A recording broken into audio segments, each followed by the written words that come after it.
is when you'd like to look around and see if you can find a back door. My name is Arbutus O'Neill, and it is by the grace of God that I belong to the Al-Anon family groups. Hi, Arbutus. I'm looking for Clancy. Probably taking a nap.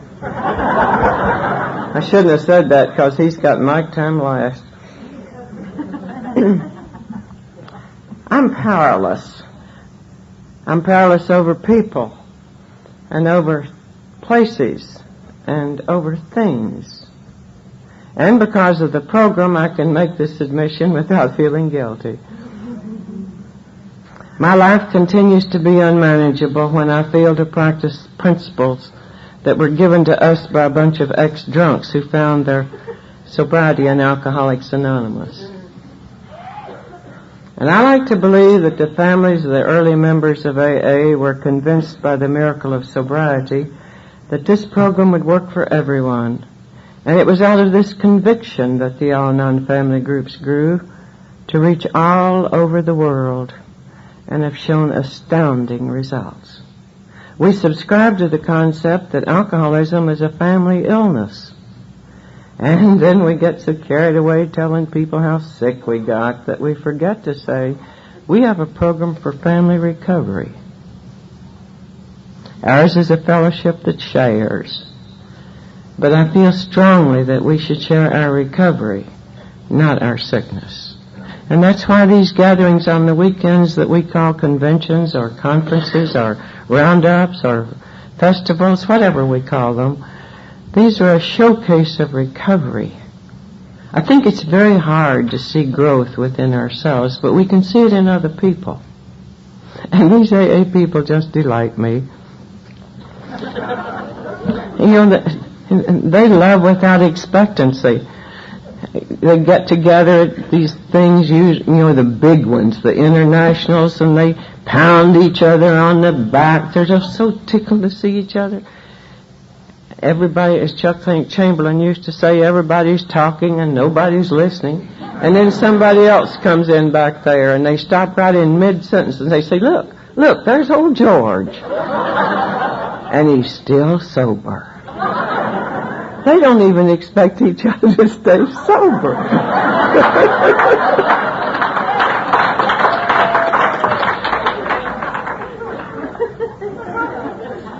And I'm delighted to be here to help you this weekend. Just delighted. I regret to say that my Bill could not come along. He had to go to the hospital last Monday to have some testing done. I talked to him this morning and they had released him. Now I have to say this slowly because I'm not used to medical terms, but Bill's diagnosis is diverticulitis. Did I get it all out? Anyway, he hasn't had a bite to eat except liquid since last Monday morning, and so I said to him, did the doctors give you a special diet? And he said, no, I had barbecue last night. And I said, please, Bill, try to stick to soup till I get home. But he insisted on me coming.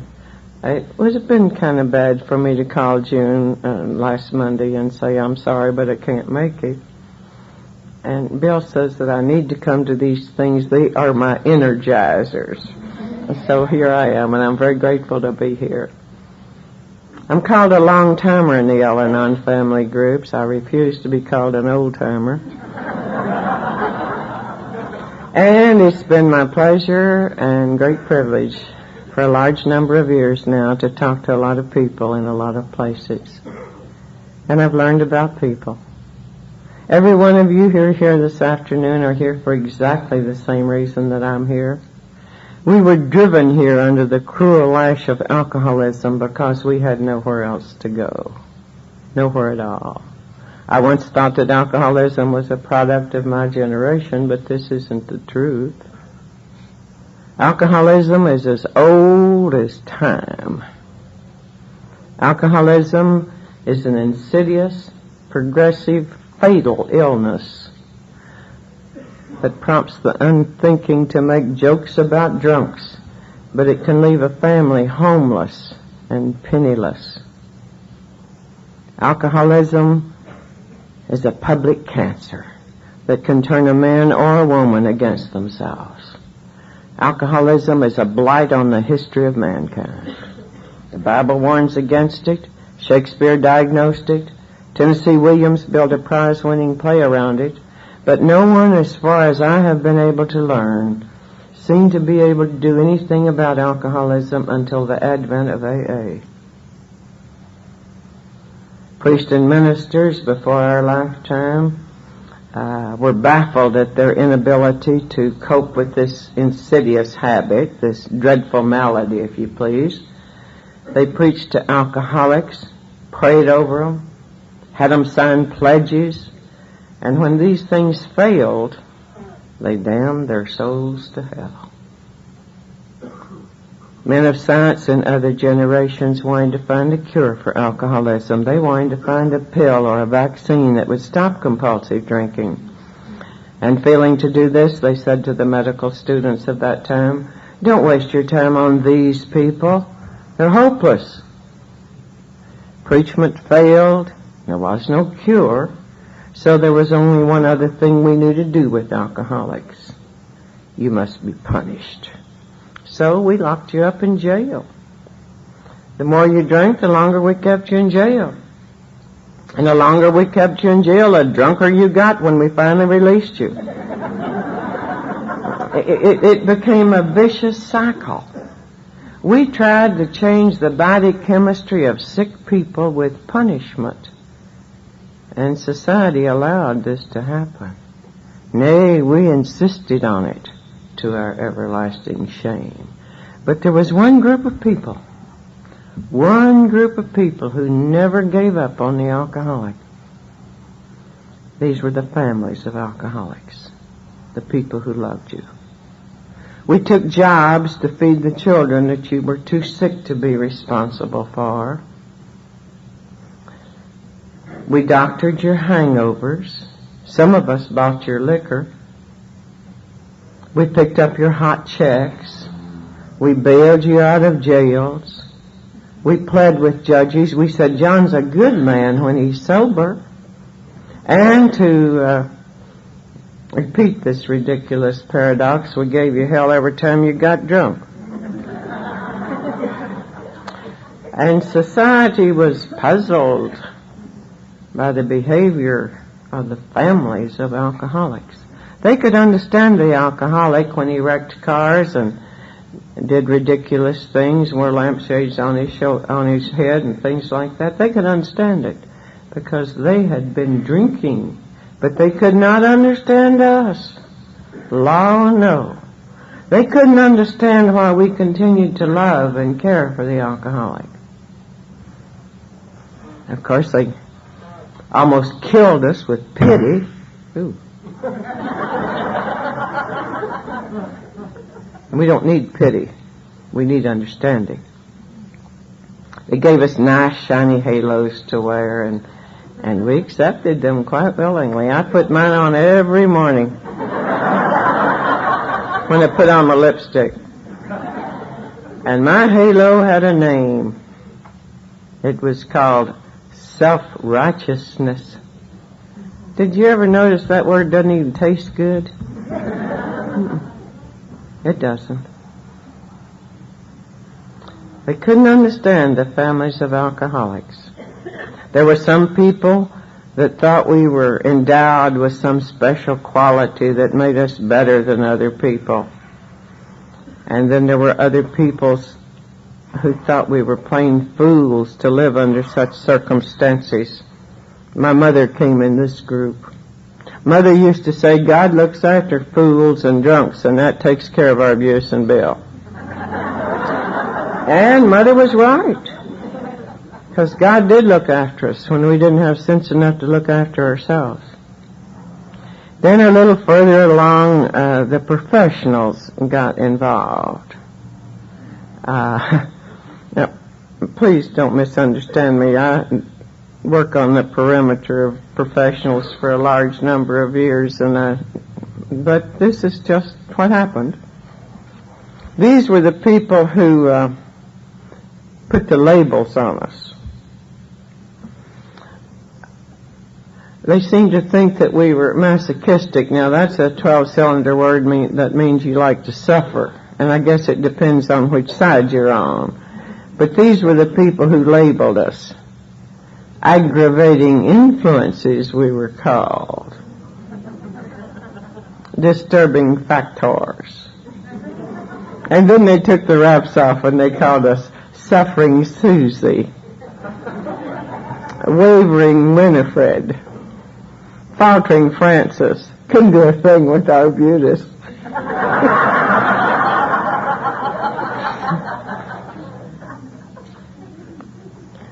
But the thing that puzzled the most of all, now every one of you, I believe, knows what an alcoholic is, don't you? They're sorry, no account, low-down people who never draw a sober breath, never do a day's work, and they don't support their families. You know that. But these people that were doing these innumerable studies on the personality of an alcoholic, whatever that is, and their families, were completely baffled when they discovered that some very brilliant people, some very talented people were alcoholic. And they couldn't fit them into those little square holes and the round pegs and all of those things. So I did some research on these folks. And I learned that Alexander the Great was an alcoholic. He'd conquered the whole known civilized world when he was only 33 years old. And he wept because there were no more worlds to conquer. But he couldn't conquer his compulsion to drink. And he died prematurely in an alcoholic convulsion. Stephen Foster was an alcoholic. He gave the world its most beautiful folk music. But Stephen Foster was an alcoholic, a compulsive drinker. It seemed to come on him like a sickness, his wife once said, and so it does. They found Stephen Foster sick unto death on the New York Bowery. And when he was dead, they found in his pockets 38 cents. 1 penny for each year of a misspent life and the lyrics to another song. Stephen Foster loved his wife, his Jeannie with the light brown hair, but the love of his wife couldn't stop him from drinking, and he died drunk. Robert Louis Stevenson was an alcoholic. He could weave the magic of children's stories. And he all but destroyed himself with the magic that he found in a bottle. It could have been a fifth of gin or a quart of bourbon. And he describes the personality change of an alcoholic in the story, Dr. Jekyll and Mr. Hyde. And I watched this personality change right in my own living room, just like a lot of you did. You saw the bottle change the man you love, or it could have been your wife, into a babbling idiot, into a degenerate animal, into a Dr. Jekyll and Mr. Hyde. Now, history says very little about the families of these men and others like them, but I believe that I know the fear and the loneliness that Jeannie knew when she waited for her restless, talented husband to come home from one of his sprees. And I believe that I know the homesickness that Fanny Stevenson knew when she left her home in California to go to a South Sea island with her husband in hopes that he might regain his health. Robert Louis Stevenson had a dual problem. He also had tuberculosis. And I believe that I know the joy that they knew when he did regain his health. And I believe I know to some degree the serenity that they both knew when he found sobriety. How'd you like your history lesson? My Al-Anon friends give me a hard time about that. They say, why in the name of conscience, Arbutus, do you feel like it's necessary every time you get a whack at one of those microphones to give us a history lesson? And, of course, I have a reason. I can't tell jokes. I forget the punchline. No, that isn't the reason at all.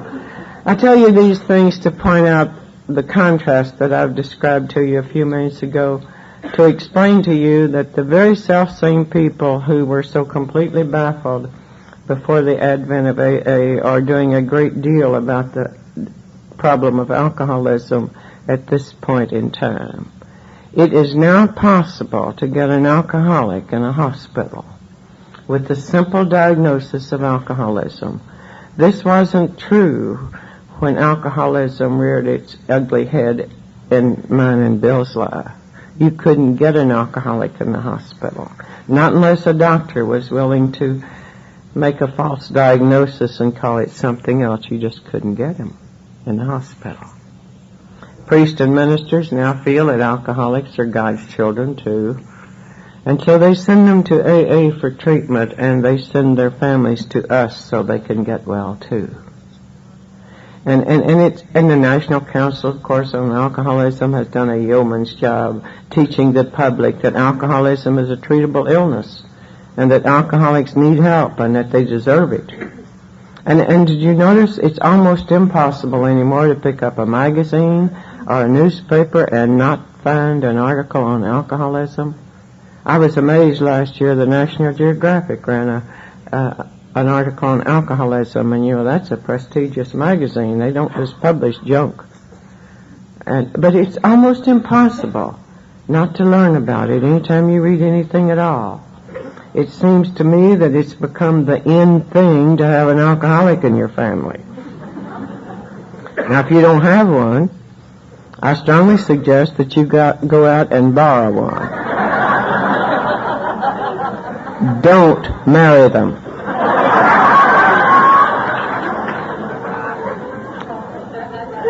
They're the handiest things you'll ever have. They're as handy as a pocket on a shirt. Anything that goes wrong, anything at all that goes wrong, you can blame it on the alcoholic. I'd have been happy a few years back to share some with you. I was overstocked.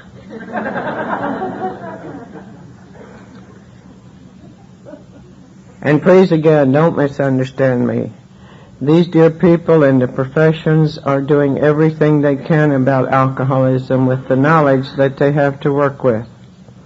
But the truth of the matter is, and I regret to report this to you this afternoon, they are not getting the job done. Had you noticed that? They're not getting the job done because they don't know all there is to know about alcoholism. But right this minute, I'm looking at a room full of experts. You're the ones who know about alcoholism because you've lived with it. You know the symptoms. You know the progression. You know about slips in AA. You know about the alibi system. You know about alcoholic convulsions. Some of you, bless your heart, have lived through the terrors of DTs. There isn't very much about alcoholism that you do not know. So in my opinion, this is a job for you to do. A job for you and for me. And I learned that a long time ago. You see, when I came into this outfit before we had an outfit. I really did. I predate Al-Anon. When I got here, we simply called our fellowship, small as it was, the family groups. Then in 1951, when we got some attention and got a name, we called ourselves Al-Anon family groups. Al-Anon is a contraction of the words Alcoholics Anonymous. We took the first syllable out of Alcoholics and the first syllable of Anonymous and became Al-Anon family groups. Please do not forget to put the hyphen in the name. But this is how we got a name. When I came here, we had 50 groups in the whole world. I think now we have between 35 and 40,000 groups in the world, and I've been privileged to watch this society evolve, and it's been the most fascinating thing in my life. I wouldn't have missed it for the world, and I wouldn't do it again for $1 million. When I came here, we didn't have any literature. Now we could paper this meeting hall and maybe the corridor out there with the pamphlets that we published. We've forgotten our primary purpose, I think, and turned into a publishing house. I think we have an unlimited printing budget. We didn't have 12 hardback books when I came here. We didn't have any literature at all. We didn't have a program to live by. But worse than that, we didn't have a purpose to live for. Al-Anon is a kissing cousin to invention because they were both born of necessity.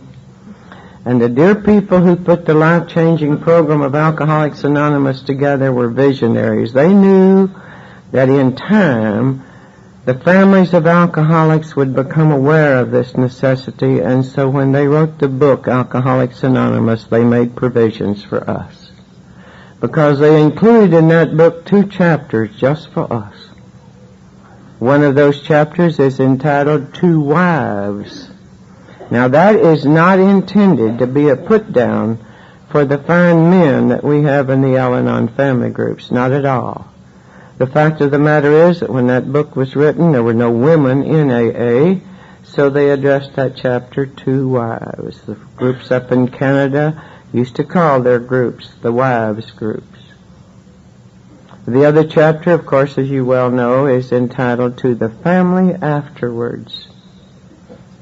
And down in my part of the country where I grew up in Al-Anon, we took a paragraph from that chapter and we made of it a preamble that we used to open our meetings.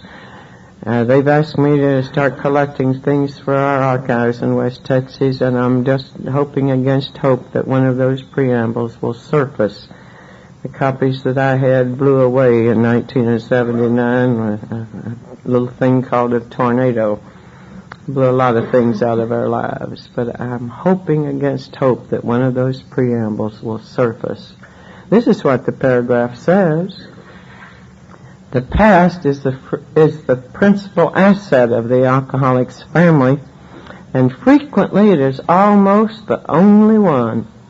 This painful past can be of infinite value to families still struggling with their problem, and we feel that each member of it should be only too willing to bring former mistakes, no matter how grievous, out of their hiding places.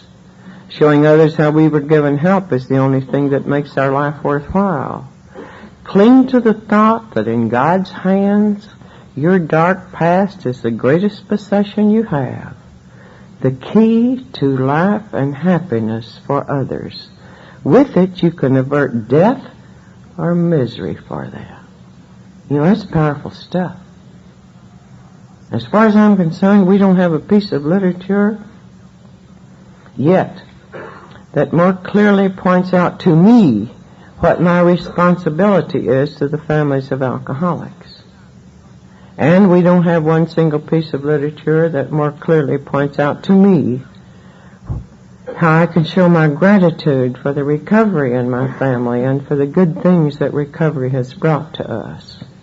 Now, we've got a little thing going around in our fellowship that says under no circumstances should Al-Anon members take a big book or a book, Alcoholics Anonymous, into a meeting. I think it's banned in Boston. And I'm going to say some things, as June said, might ruffle some people's feelings, and it won't be a new experience.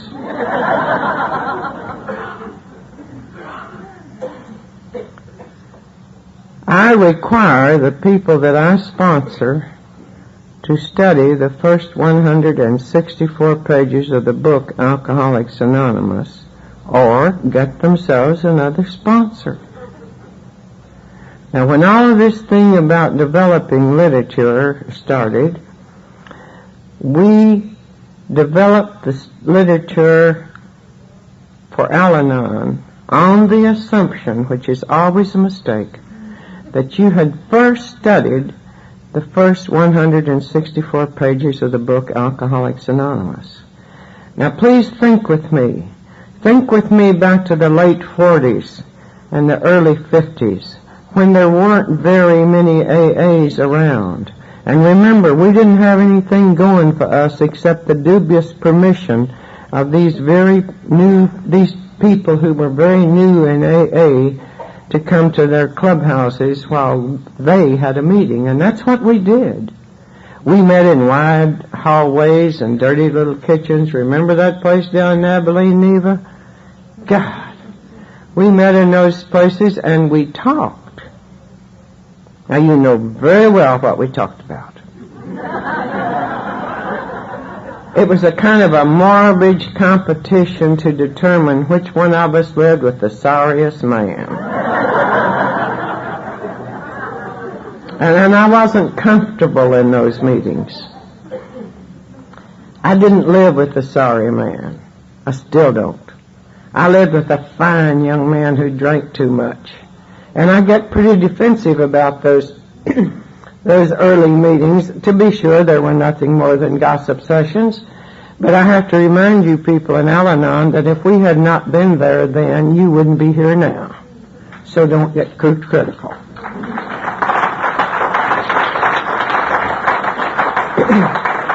And so I went to those people in AA. Took Bill 6 years to make 1 year sobriety. And those AA people were very supportive of me. And I went to them and I said, I don't understand this. And this is out of character. Bill's a good man. Why does he tell me lies? Why can't I depend on him? Bill lied. And he broke promises. And he stole people's money. Of course, he said it was advance on commission, but he was stealing company money. And Bill isn't a thief, and Bill isn't a liar. And I couldn't understand that. And they said to me, read this book, Arbutus. You can read the personal stories if you like, but concentrate on the first 164 pages. It will explain the nature of the illness that Bill has. And then you'll understand the behavior. God, that's what I was looking for. And they went on to say, these pages will teach you the philosophy that you need for your own recovery. What more can you want? That's exactly what I was looking for, to understand the behavior and to learn something to do about it.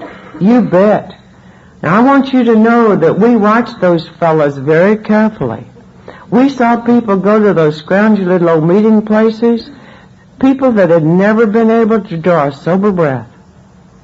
And they went down there and they talked to each other and they never took another drink. And that impressed the hell out of us. And so this fulfilled my need. I think that's how I want to say it. And I can't understand why anybody is reluctant. I've been rereading the book that they put together, the AA people put together a few years back, called As Bill Sees It. It's a reprint of much of the things that he wrote in other publications, except for the personal letters that they reprinted. And Nell Wing, bless her heart, he carried on a voluminous correspondence, and Nell was smart enough to keep copies of those letters. And he says more than once, you know, let's don't let any base be uncovered. Let's get all the information we can from whatever source, and put it together for your own recovery. So this is what I did. This is what I did, and this is what I insist on people that I sponsor doing, because I can't work with people unless they follow the same outline that was given to me. I know it isn't the only way to find recovery, but you all kind of put me on a spot when you asked me to come up to Illinois or anywhere else. You say to me, in essence, tell me how you got well.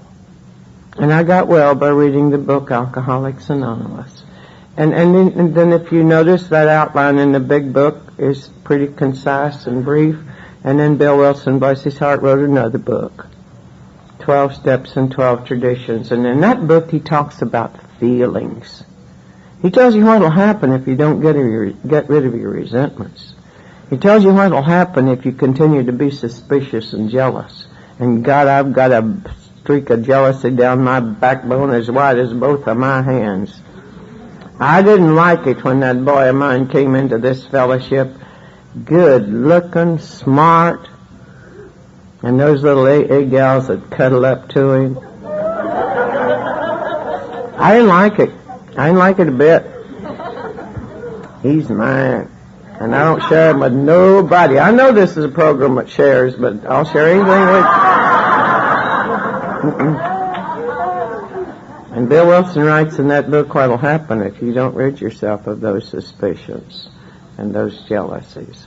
And so I use this book when we have step study meetings. And if that offends you, I don't care a bit. I'm going home in the morning and you all can fight it out among yourselves.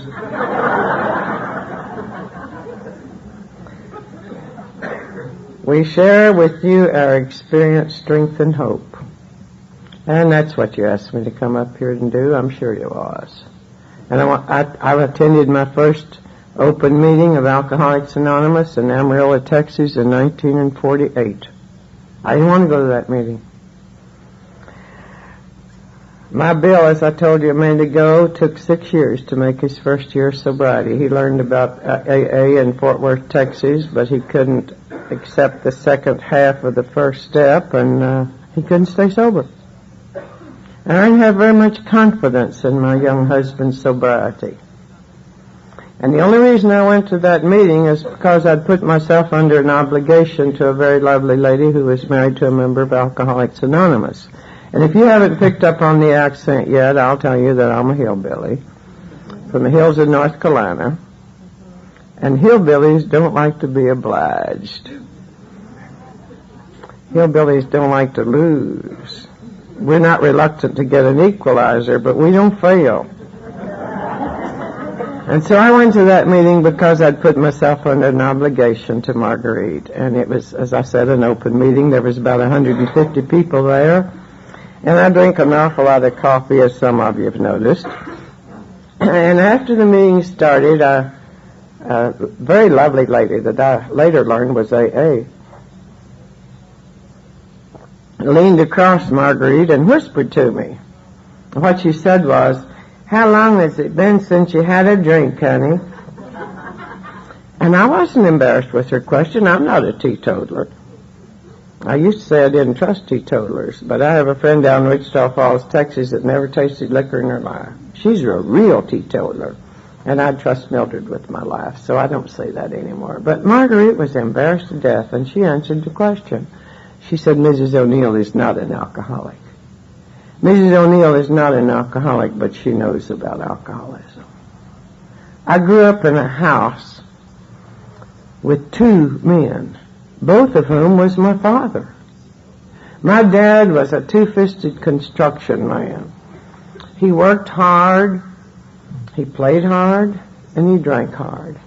Dad was a gray-eyed Irishman who taught me to love poetry, who taught me to sing Irish folk songs, who had the patience to teach me to work my geometry problems with his framing square.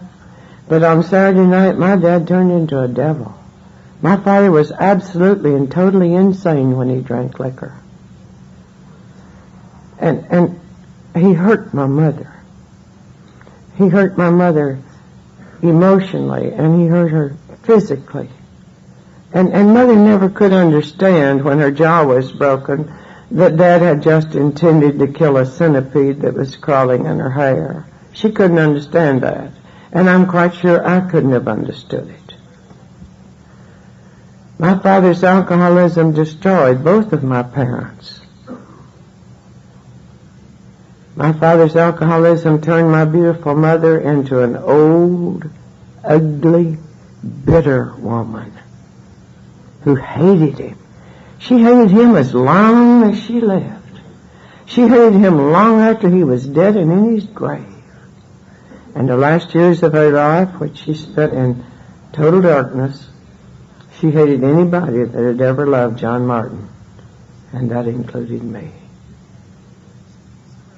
Dad was one of those people who never found this program. He used to come to Texas and he'd go to AA meetings with us. He used to go to meetings out on Butternut Street, and I don't think you ever met Dad. And we'd come home from those meetings, and he would say to Bill and me, how do you get the want to? How do you get the want to? Dad couldn't find the want to, and he couldn't stay sober. And for many years after I found the courage in this program to ask the God of my understanding for special favors, I closed every day of my life with one special prayer. God, don't let my dad die drunk. Now, I cannot tell you why that's such a terror to those of us who love alcoholics. I can only tell you that it is.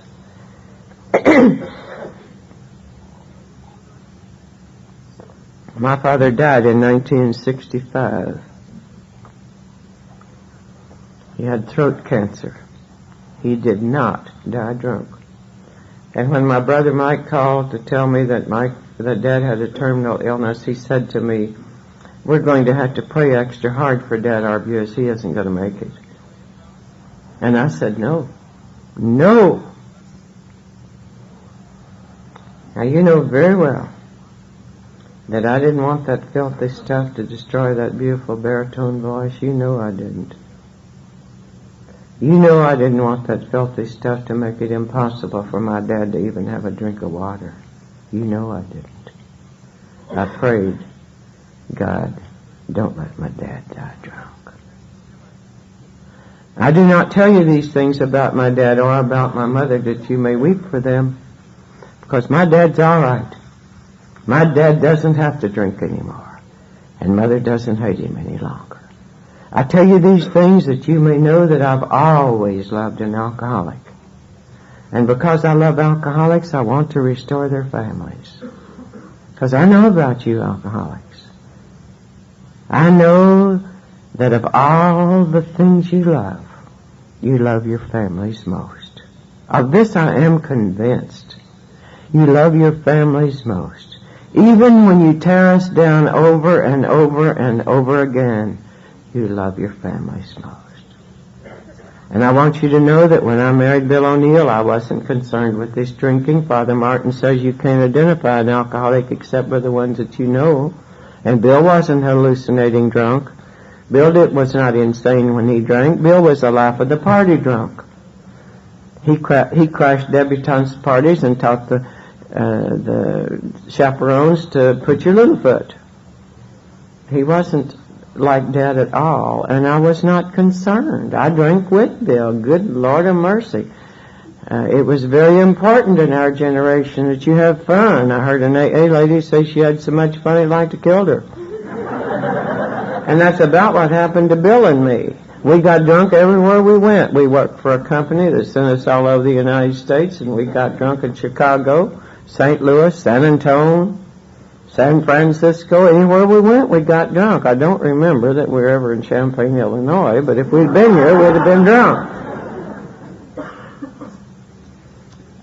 But in 1940, two things happened to make Bill and me grow up. We became parents, and the world became involved in a war. And I quit drinking with Bill.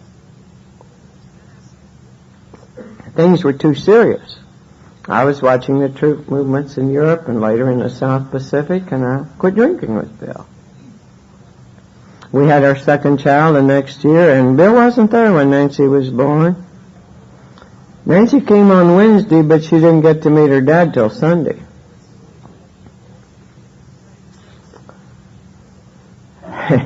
And when Bill came to the hospital with the usual paraphernalia that you men bring to us when we have your babies, he caused a great deal of confusion in the maternity ward in a Catholic hospital in Cincinnati, Ohio, because he wanted to teach the head of the maternity ward the Texas stomp, and the good sister didn't want to dance. And he left the hospital at the insistence of the doctors and with the help of two big burly orderlies. and sat down on the streetcar track in full view of my window, forced the motorman to stop, tell him about our new baby girl. You see, Bill was still having fun with his drinking.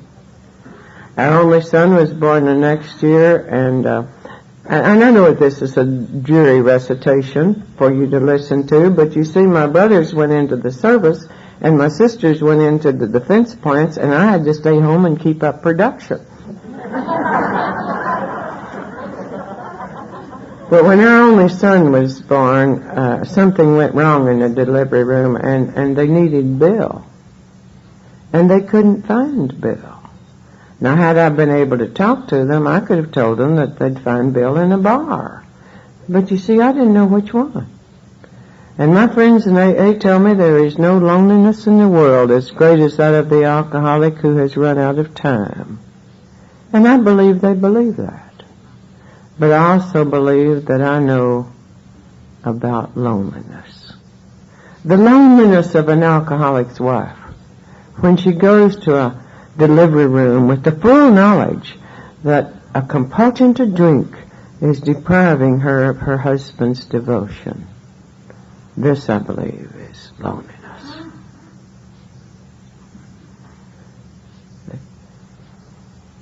The lonely task of keeping the spirit of Christmas alive for small children whose father has forgotten what day it is. Mrs. O'Neill is not an alcoholic, but she knows about alcoholism. The crawling fingers of loneliness that you feel when you wait by the hospital bed of an injured child who cries for her daddy, and you can't find her daddy. I want my daddy. You can't find her daddy. This, I believe, is loneliness.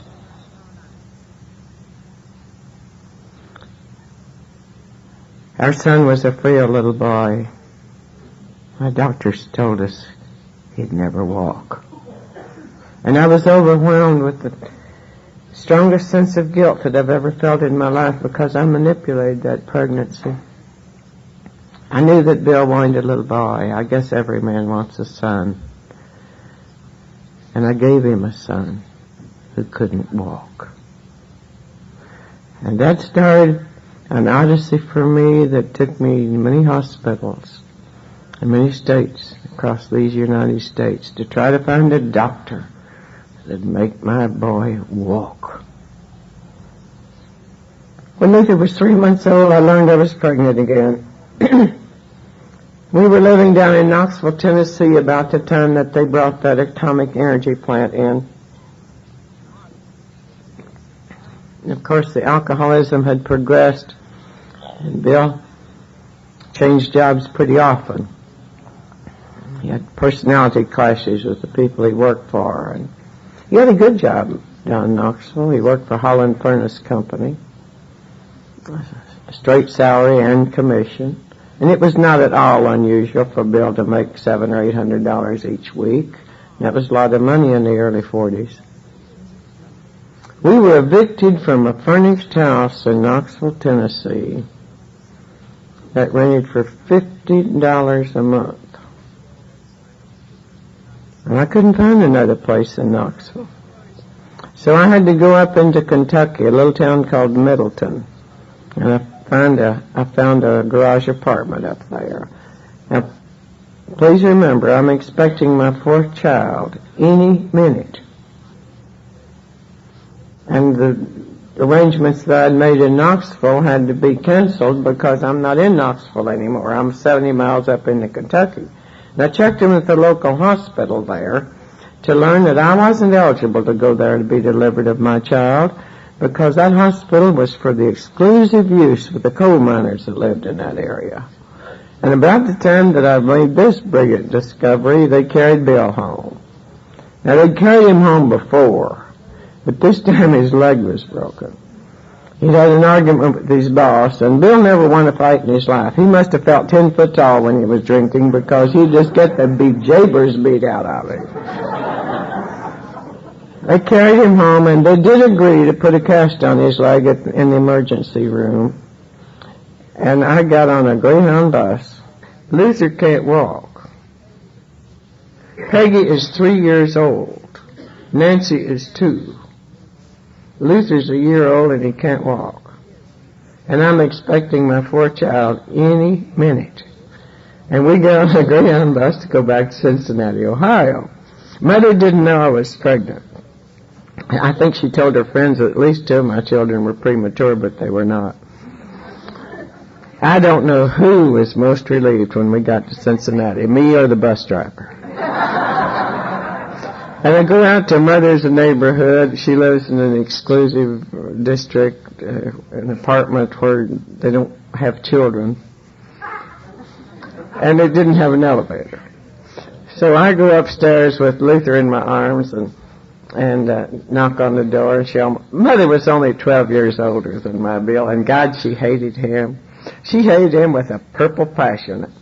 After he got an AA, she thought she had to.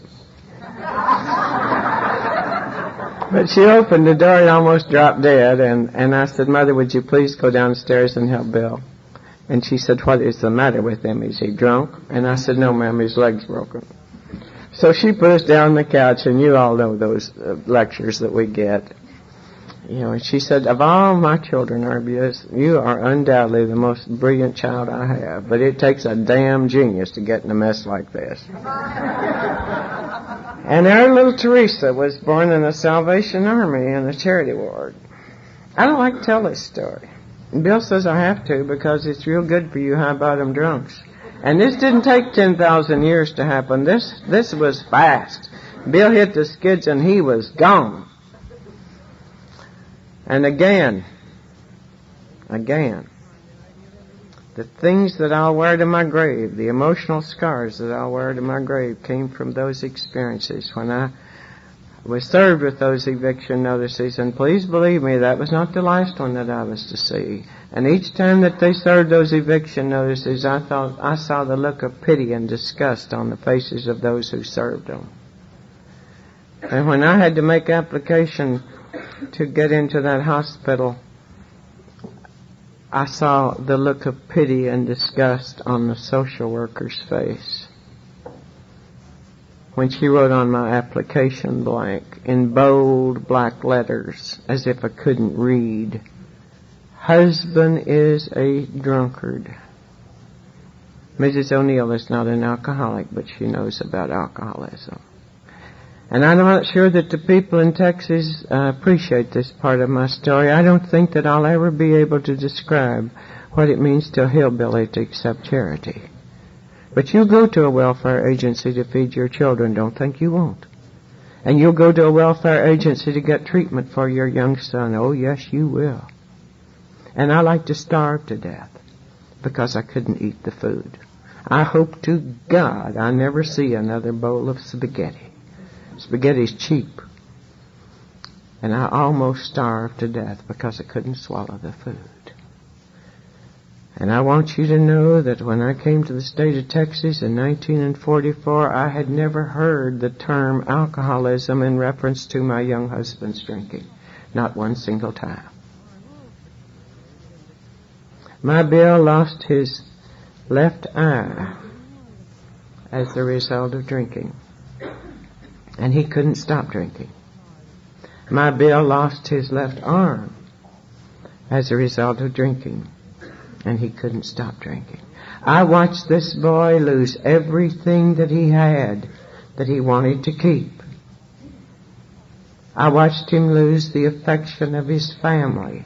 I watched him lose the respect of the people he worked for. I watched him lose his self-respect, and I'll never forget the day that Bill looked up at me and said, honey, why don't you take the kids and go? I'm no damn good. I watched him lose everything that he wanted to keep, and I wanted to help him, and I couldn't. I'm going to say something directly to you people and you alcoholics. I've heard you through the years stand at podiums like this and say, a non-alcoholic don't know what they're talking about. And I want you to know that I know what I'm talking about. I've worked with alcoholic women until my hair and my skin reeked with the odor of formaldehyde. That used to be what they used to sober up the the people who were drinking too much. I've worked with these people until my skin and my hair reeked with this nauseous odor, and gone home, grateful in the knowledge that but for the grace of God, somebody might be walking me up and down and feeding me black coffee to send my own children to school. I've held an alcoholic in my arms through the long nights when he was in convulsions, scared to death that he wouldn't live till morning, scared to death that if he did live, there wouldn't be any sanity left. I didn't know which one of those eyes was artificial. And I've had my own father beat me black and blue, killing spiders that only he could see. And my father loved me. I was his firstborn. I'm not talking about child abuse. I'm talking about this insanity that comes with alcoholism. I know what I'm talking about.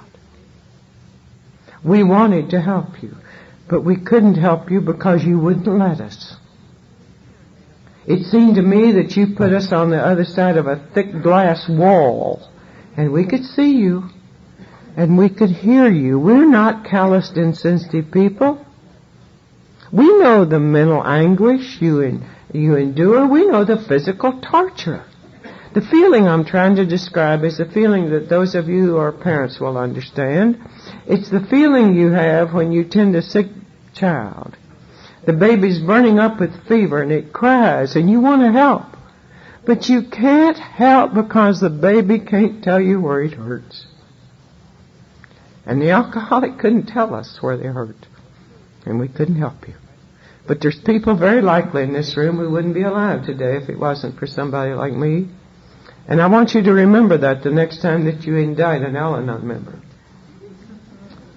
You know, just being married to an alcoholic does not make you a member of the Al-Anon family groups. Don't you ever think it does.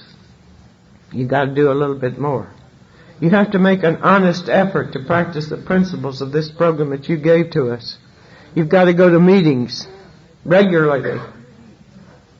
You've got to write that 4-step inventory. You've got to get a sponsor. And you've got to sponsor people. And you've got to be willing to get up any time of the day or night and go help a little gal that's sweating it out in a dirty bathrobe. And go inside of her house and put your arms around her and say, "My name is Arbutus O'Neill. I'm a member of the Al-Anon family groups and I came to help you." That's an Al-Anon member.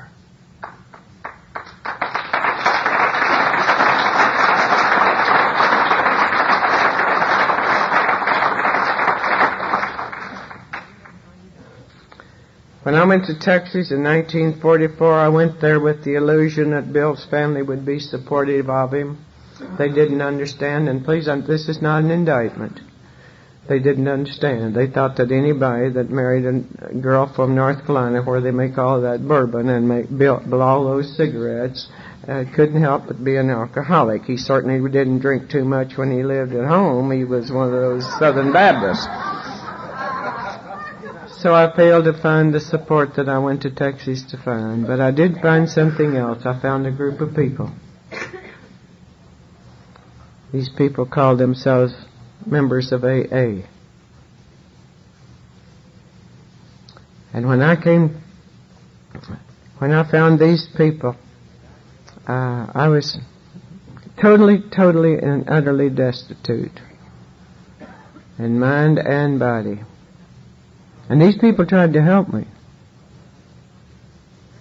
And I never shall forget the first AA member I ever talked to. He came to my house in the middle of the afternoon and he described to me what I referred to then as this rehabilitation program. I didn't know anything else to call it. And after about 2.5 hours, I asked him a question. I said, "What do you have in this rehabilitation program of yours, please, sir? That's for the families, that's for the wives and children of alcoholics." And he couldn't answer the question. Nobody'd ever asked him that before. And he said to me, "We don't have anything for the wives and children, Mrs. O'Neill. You do not have a problem." I thought he was wrong. Still think he was wrong. At that moment, I could not wear sleeves on my arms because of a rash that the doctor said was caused by nerves. I was so nervous I couldn't stand in my own shoes. And this good member of AA said, "You do not have a problem." And I believe it was that self-same cold November afternoon when I stood in the living room of a mean little rent house in Brownwood, Texas, where we wound up, that I made up my mind that I'd find a way to help the families of alcoholics. And by the grace of God, that opportunity came to me, because then I met some more people. Now, this was a weird group of non-alcoholics who found it vitally necessary to practice the principles of the recovery program to preserve their stability and to restore them to sanity. These people entertained the same fears as does the alcoholic. These people cultivate the same self-pity and develop the same resentments as does the alcoholic. They even develop the same characteristics as does the alcoholic. There was only one difference. They did not have the allergy to booze, and this was the most revolting development of all, because this meant they had to take their punishment standing up, cold sober.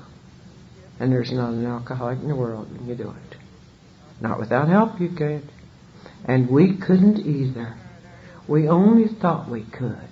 You see, back in those days, we didn't have thousands and thousands and thousands of case histories. Now we do. And we were pretty smug. We said, well, after all, we don't show the physical and mental manifestations of this illness. Don't we? Don't we now? I'm hearing stories all the time about people in the Al-Anon family groups that are winding up on the backwards of mental institutions. I was going over to Alabama a few months back and called a friend of mine in Monroe, Louisiana. We didn't have time to go by her house, so we stopped for coffee, and I called her. And she didn't sound very good. And I said, you don't sound good, Theresa. Have you been sick? And she said, I'm just home from the hospital, Arbutus. I had a major heart attack. Heart attacks are caused by stress, the doctors say. Pretty little girl who made it possible for me to go down to New Orleans to the International because she had a motor home and I could come up with the money to pay part of the gasoline bill. 52 years old. Died on an operating table in Dallas, Texas. Peptic ulcers. Ulcers are caused by stress, the doctors say. And can you all tell me anything that is more stressful than living with an alcoholic, drunk or sober? No way. These jokers live in the fast lane. They want everything done just right and yesterday. Mother used to say to me, you may not live very long, Arbutus, but you'll never be bored. And I never have. I never have. And when I found these strange people, I was, oh law, I had no faith in God.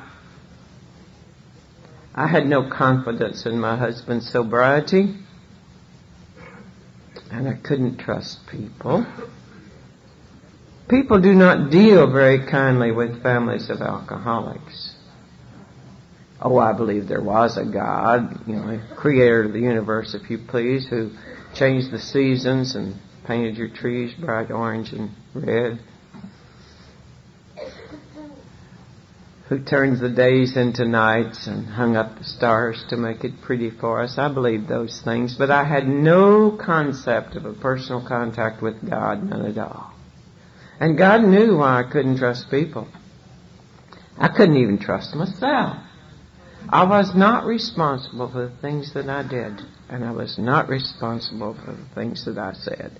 And if there's an Al-Anon member in this room who looked me in the eye and say she's never had an emotional blackout, I'm going to say she'll fib about other things. I was not responsible. And I didn't come here to get Bill sober. I came here because our 4 children were scared to death of me. I came here because my Bill was ashamed of me, and I didn't want my children to be afraid of me. Now, don't misunderstand me. I'm not a child abuser.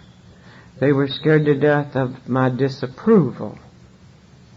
I punished them unmercifully if they spilled a glass of milk on a white tablecloth, and I insisted on white tablecloths. They were afraid to bring home their grade card if they made a C because I would not tolerate failure. I would say to them, anybody can be average. Failure had been bred out of me, and I would not tolerate it in my children.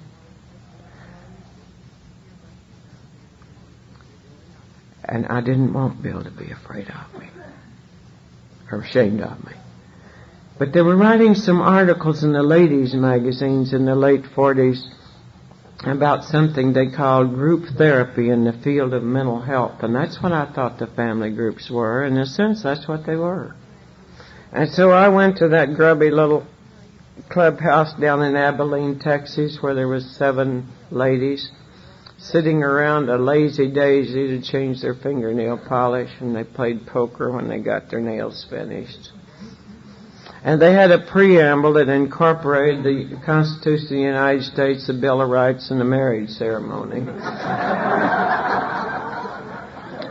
And so I fell in with that bunch, and they scared me to death.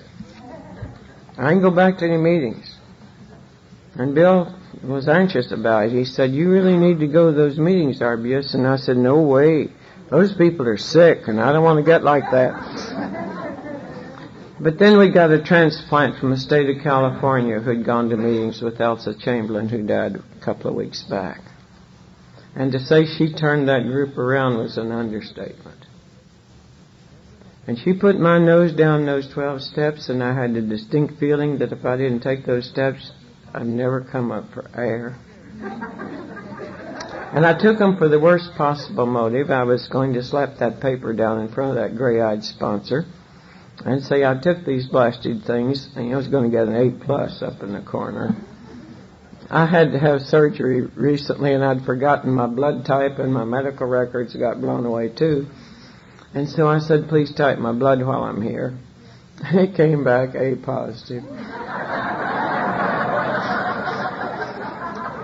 The kid said, you didn't have a chance, Mother. You were born a high achiever. But I was going to slap that paper down and say I took these things and they didn't work. And they did.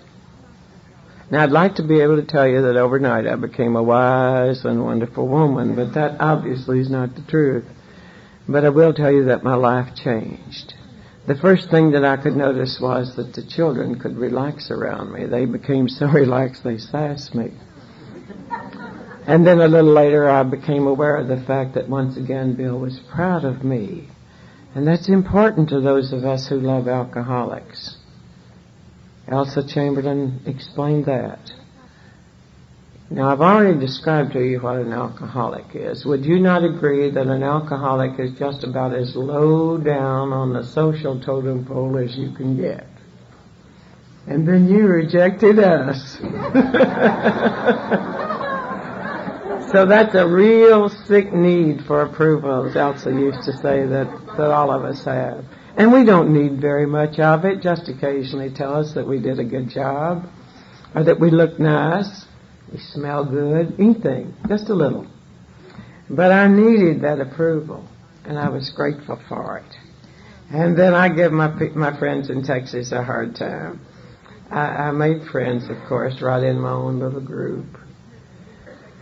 And then I'm the only delegate that Texas ever had, in the only Al-Anon family group delegate that Texas ever had.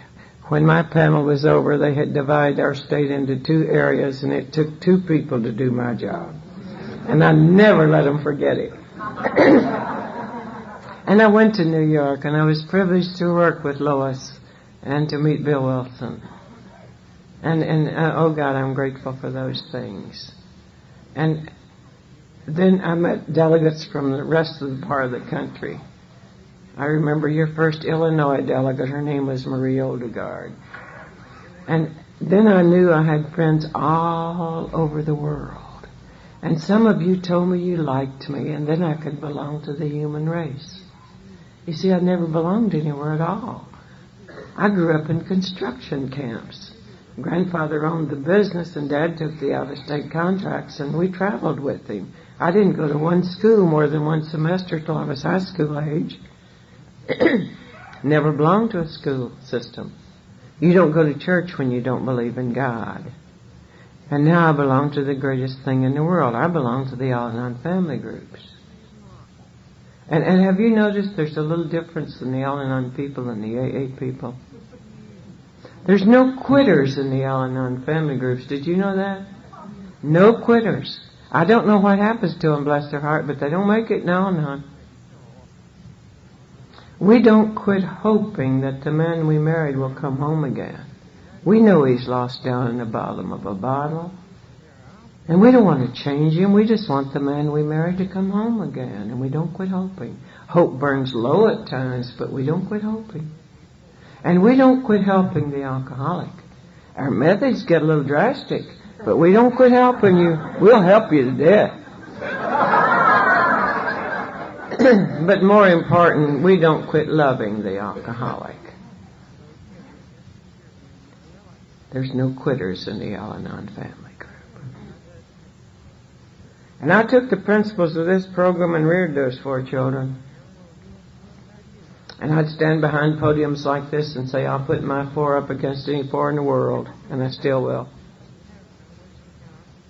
And I was filled with an urgency that I didn't understand. I felt it vitally necessary to learn everything I could about alcoholism and about the structure of our fellowship. And I've been guilty of standing at podiums like this and say, if there has been anything written about alcoholism that I have not read, it's been printed in the last 24 hours, and that was almost the truth. And I didn't, again, the motive was bad. I didn't understand it for a long time. Excuse me. I know now, of course, what I was trying to do was create an environment that would prevent alcoholism. It killed my father. It disabled my husband. And I was not going to have it threaten my children.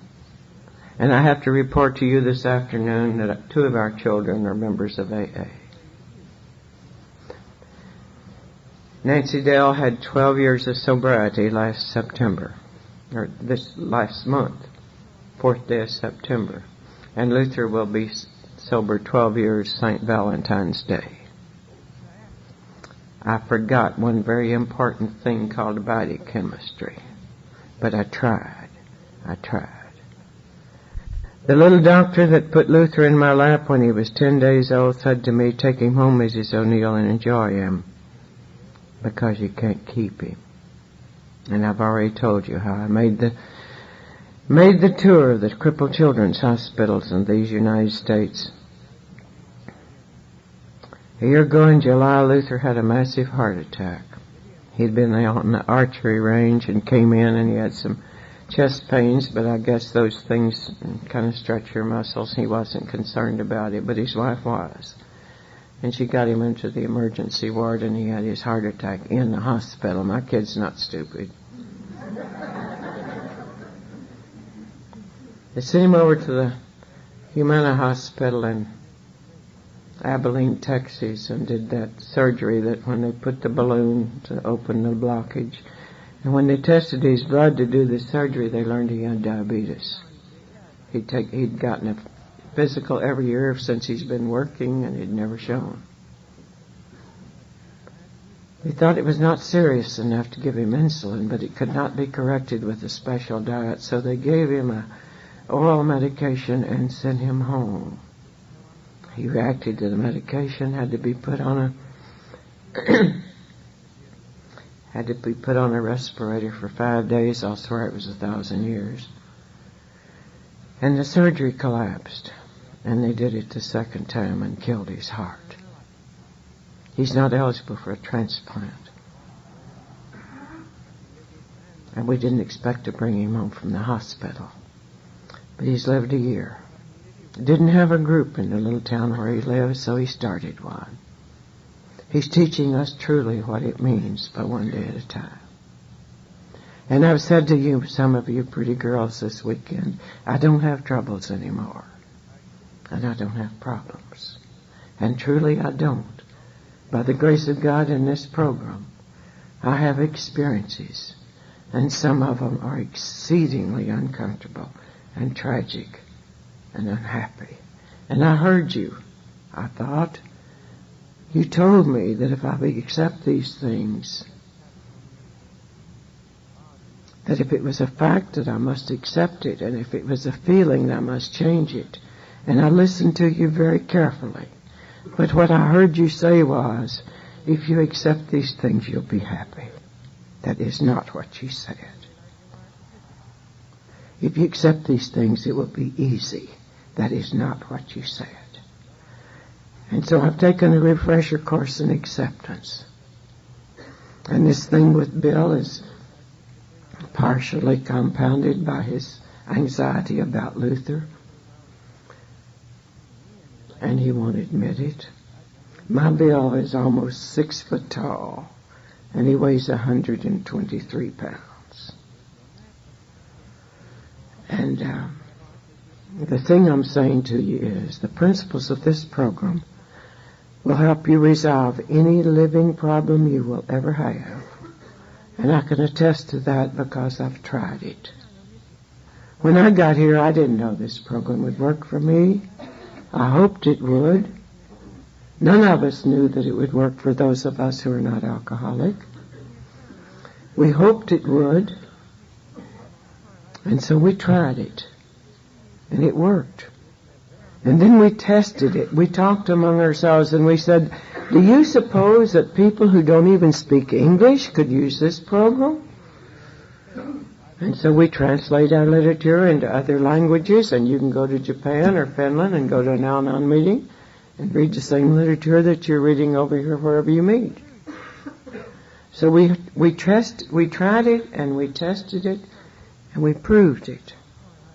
And then we put it in a pretty package for you, and we tied it up with a nice red ribbon, and we put it on a silver platter and we gave it to you. Now what you do with it is none of my business. But I'd like you to remember that the formation of this fellowship took the blood and sweat and tears of a lot of people. People like Lois Wilson and Elsa Chamberlain and Margaret Doherty and dozens and dozens and dozens of more. And it belongs to you. It is your heritage. But my grandchildren might need that program. And when you hand it over to them, I want you to hand it over to them just exactly like it was when you got it, or I will hold you responsible. Every time I close the meeting, I close it in the same way, and that boy's looking anxious. I remind you that the principles of this program carries a message that the whole world needs to know.